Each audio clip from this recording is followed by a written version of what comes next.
Hello and welcome to Real Enlightenment.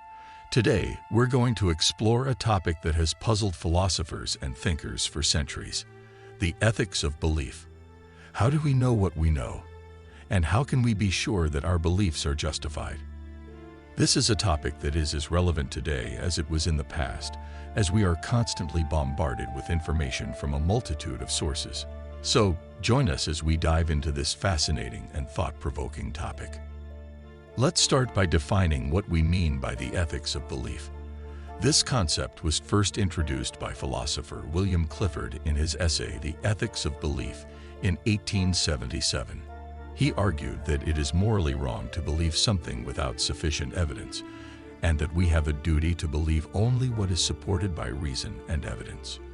Clifford's argument is based on the idea that beliefs have consequences, and that false beliefs can lead to harmful actions.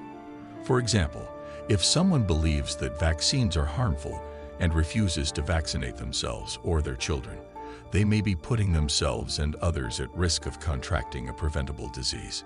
Therefore, it is not only rational, but also morally responsible to base our beliefs on evidence. So, what counts as evidence? In general, evidence can be anything that supports or contradicts a belief. This can include empirical data, personal experience, expert testimony, and logical arguments. However, not all evidence is created equal. Some types of evidence are more reliable than others, and some may be biased or flawed. For example, personal experience can be a powerful tool for shaping our beliefs, but it is also subject to cognitive biases, such as confirmation bias and the availability heuristic. Expert testimony can be persuasive, but experts can be wrong or biased as well. Empirical data can be objective, but it can also be misinterpreted or manipulated. Therefore, it is important to evaluate the quality and reliability of the evidence we rely on. This requires critical thinking and skepticism, as well as an openness to revising our beliefs in light of new evidence. How do we form our beliefs in the first place? There are many factors that can influence our beliefs, including upbringing, culture, education, socialization, and personal experiences. These factors can shape our worldview and affect how we interpret and respond to new information. However, it is important to remember that beliefs are not just passive reflections of our environment. We also have agency and control over what we choose to believe. We can seek out new information, question our assumptions, and challenge our own biases.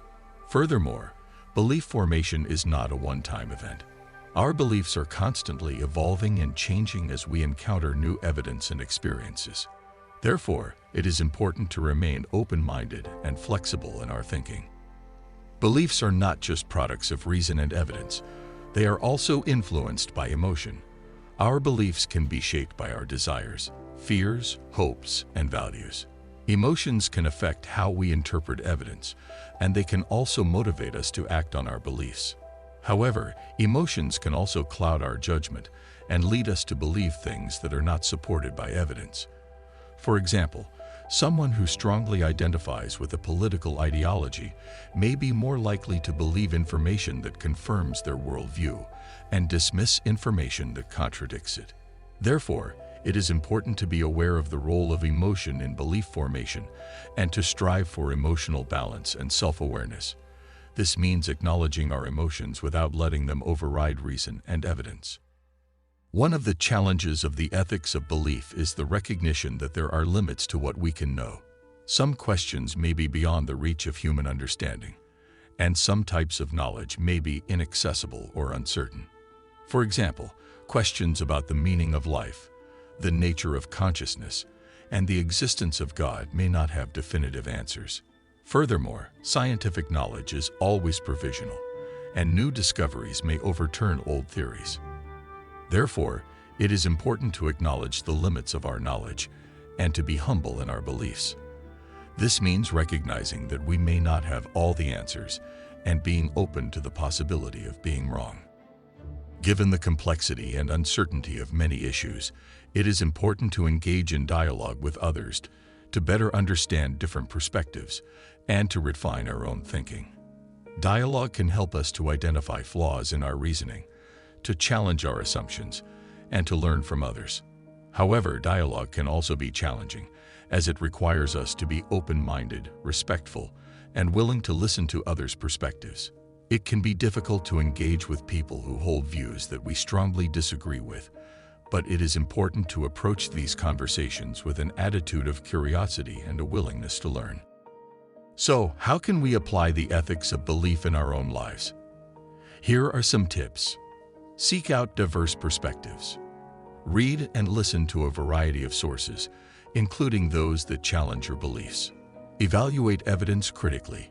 Be skeptical of claims that are not supported by evidence, and evaluate the quality and reliability of the evidence you rely on. Be open to revising your beliefs. Be willing to revise your beliefs in light of new evidence or arguments, and be open to the possibility of being wrong. Engage in dialogue. Engage in respectful and constructive dialogue with others to better understand different perspectives and to refine your own thinking. Strive for emotional balance. Acknowledge the role of emotion in belief formation, but strive for emotional balance and self-awareness.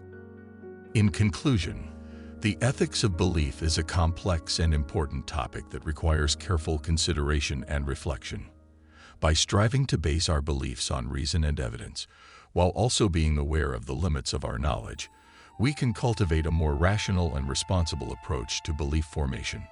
We hope that this video has provided some insights and tools for applying the ethics of belief in your own life. Thank you for joining us on this journey of exploration and discovery. Thank you for watching this video on the ethics of belief. If you found this video helpful, please consider subscribing to our channel, Real Enlightenment, for more thought-provoking content. Also, don't forget to like and comment on this video to let us know your thoughts and opinions. We value your feedback and would love to hear from you. If you think this video could be helpful to others, please share it on your social media platforms or with your friends and family. Thanks again for watching, and see you in the next one.